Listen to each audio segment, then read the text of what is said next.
Hey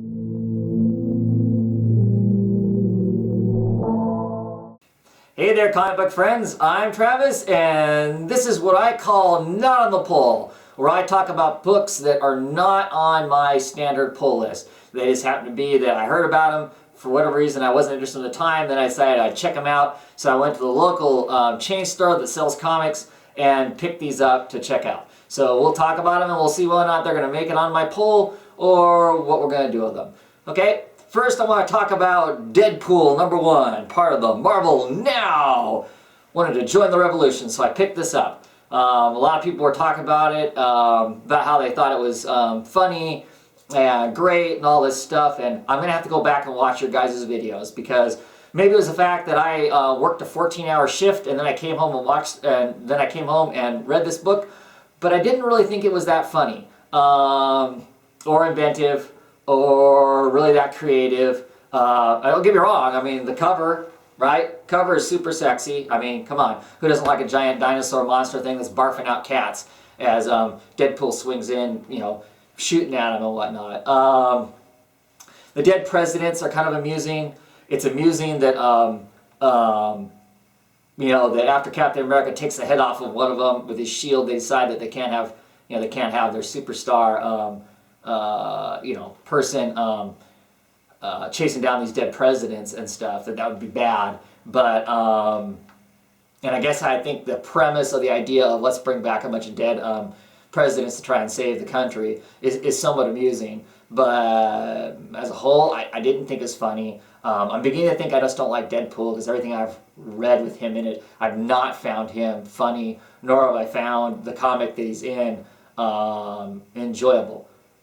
With the exception of once when he was in, he briefly made an appearance at a birthday party for Wolverine and the Wolverine title that I was reading at the time.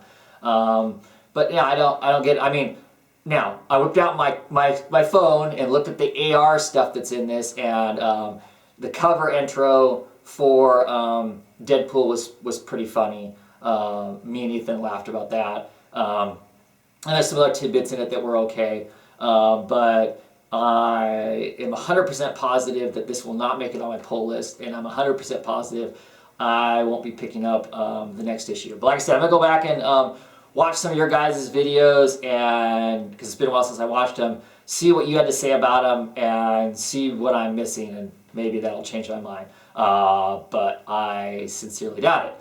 Okay, next, let's talk about Thor. God of Thunder, #1, another one of the Marvel Now things. Like I said, I'm trying to check out some of this Marvel stuff to see if there's anything I want to jump on. Give them a full chance, basically like I did with most of the DC books and the DC relaunched. Now, Thor, God of Thunder, written by Jason Aaron, who I'm a big fan of. The biggest reason I picked up, this is the first Thor comic I have ever purchased. Let's just say that now. First Thor comic book I have ever purchased. I've collected comic books off and on again for 30 years, and it's the first one I've gotten. And one of the biggest reasons I picked it up is I was kind of curious about it, because like I said, I like Jason Aaron's writing. The artwork by Asad Ribic, I don't know, I'm killing his name, Ribic, and that's normally why I don't say people's names on camera. I saw some artwork, and the artwork looked pretty cool, so I thought I'd pick up at least the first issue for the artwork. It's a $3.99 book. I enjoyed it. It's interesting. I'm not 100% on board with the book yet. It's told in like 3 acts. The first one is a very young Thor. The middle part is I'm assuming a Thor of the current time, age, and timeline, and then a very, very old Thor at the end of his career, kind of a thing, when he is the only god seemingly left in Asgard, except for whatever bad thing that he's fighting.